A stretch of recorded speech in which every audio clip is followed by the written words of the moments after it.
Browns' offensive weapons recently ranked second only to the Kansas City Chiefs in the NFL. You see the rankings right here: Kansas City 1, Browns, Cowboys, Bucks with Tom Brady and Gronk, and then the Carolina Panthers. When you look at this, Jake, what's your initial reaction to just how high the Browns are and how good they can potentially be on the offensive side of the ball?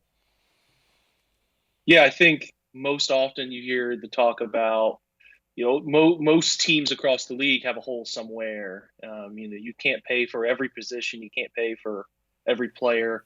But this seems like a structure where the Browns have a pretty good group of offensive talent, and they had, many of the same guys last year, but they expanded a little bit with Austin Hooper, and we're going to talk about the offensive line, but. You have 16 games of Kareem Hunt. You know now 2 years deep, Nick Chubb is an elite NFL running back. So that position is beyond solidified. And you look at the wide receiver group. You hopefully get both of their big names are coming off surgery, but hopefully those guys come in healthy and Odell can be healthy for a full year. And you know what Jarvis and Odell can do when they're healthy. And then you add in Austin Hooper, a premier tight end, to this group, along with David Njoku, and then drafting the Mackey Award winner and at the college game at the tight end position, and Harrison Bryant just the year prior, and bringing him in. So that group is now really solidified.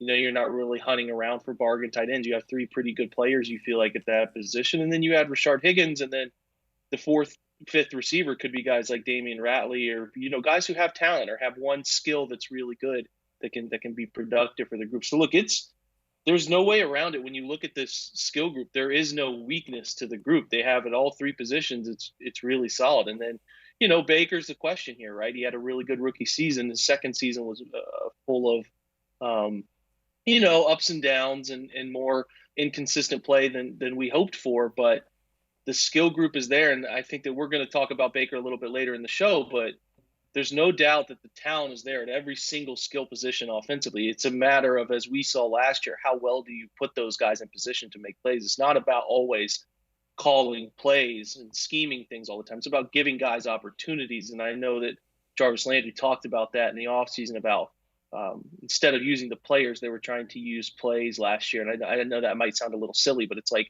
sometimes you have to worry less about beating the defense and worry more about how do I get the guy that I have that's really good the opportunity to prove that he's really good, right? Like, how do I put him in a position to just go make a play? Keep it simple, stupid, right? The KISS method is certainly something that's there, and I think that Stefanski will have a better feel for timing and opportunity, and the system that he runs is certainly a perfect fit for this group.